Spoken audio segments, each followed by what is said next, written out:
لا الہ الا اللہ محمد رسول اللہ علیہ صلاۃ اللہ وآلہ بسم اللہ الرحمن الرحیم. نبی کریم صلی اللہ تعالی علیہ وسلم نے ارشاد فرمایا کہ فرض نمازوں کے علاوہ انسان کی سب سے افضل نماز وہ ہے جو گھر میں ادا کی جائے. صحیح بخاری کی یہ روایت ہے. تو میرے دوستو، ہمیں جو ہے سب سے پہلی بات یہ کہ نمازوں کا بھرپور طریقے سے جو ہے اہتمام کرنا چاہیے کہ ہم نمازیں جو ہیں مسجدوں میں ادا کریں. نمازوں میں کوئی چھوٹ نہیں ہے، نماز کی کبھی کوئی معافی نہیں ہے. قضا نمازیں اس کا آلٹرنیٹ ہمیں قضا نماز بتا دیا گیا، لیکن نماز کی پھر بھی معافی نہیں ہے. تو ہمیں اس بات کا بھرپور جو ہے اہتمام کرنا چاہیے کہ ہم نمازیں مسجدوں میں ادا کریں اور فرض نمازیں مسجدوں میں ادا کریں.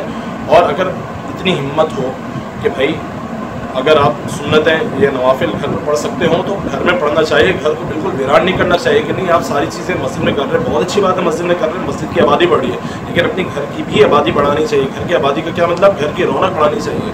اس سے اور رونقیں کیسے آئیں گی؟ آپ گھر کے اندر تلاوت کا اہتمام کریں، گھر کے اندر آپ نوافل کا اہتمام کریں، گھر کے اندر آپ سنتوں کا اہتمام کریں کہ بھائی آپ فرض نماز پڑھنے جا رہے ہیں تو آپ سنت آپ نے مسجد میں پڑھی، گھر میں پڑھ لی، اس کے بعد فرض نماز آپ نے مسجد میں جا کے ادا کر دی.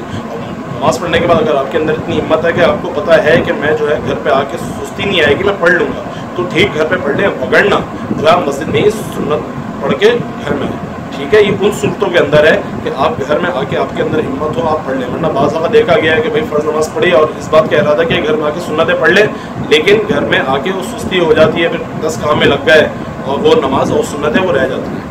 تو جو ہے نا اس بات کا بھرپور اہتمام کریں کہ بھائی گھر کو بالکل ویران نہ کریں. گھر کی آبادی اور گھر کی رونق کو بڑھائیں. اور گھر کی رونقیں کیسے بڑھیں گی؟ وہ تلاوت کے ذریعے، ذکر و اذکار کے ذریعے، اور گھر کے اندر نمازوں کا اہتمام کریں، نوافل سنت کا.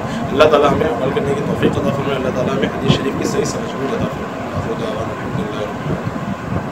لا الہ الا اللہ محمد رسول اللہ